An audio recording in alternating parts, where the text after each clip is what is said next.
Loose అనేది కావడం జరుగుతుంది. సో ఇది ఏమైతుందంటే ఒకసారి చూడండి, నేను ఇందులో కలిపాను, ఇందులో నేను కలపలేదు.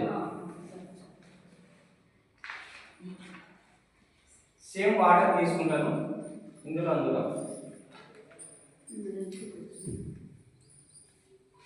అంటే వర్షం ఎక్కువ ఉన్నప్పుడు ఏమవుతుందంటే జాలు పడి మొక్క చనిపోవడం జరుగుతుంది.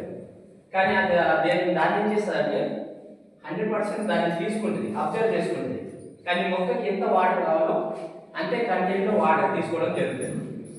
అంతే కంటెంట్లో వాటర్ తీసుకొని చూశారు కదా, వాటర్ ఎక్కువ ఉండే ఇదేమైంది, కొంచెము డ్రై అయిపోయింది. ఇక్కడ ఉన్న మట్టి ఇంకొంచెం కోసం చూడండి,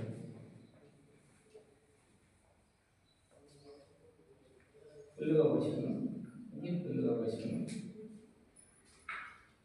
సో వాటర్ ఎక్కువ ఉన్నప్పుడు చనిపోవడం జరుగుతుంది. అదే వర్షాధారిత పంటలు వేస్తారు కాబట్టి వాటర్ లేకపోతే ఇంకా చనిపోవడం జరుగుతుంది, వాటర్ లేకుండా చనిపోవడం జరుగుతుంది. ఇక్కడ మట్టి అనేది పైకి వచ్చింది చూడండి సార్, మట్టి ఆటోమేటిక్గా పైకి రావడం జరిగింది, ఇక్కడ గ్యాప్ రావడం జరిగింది.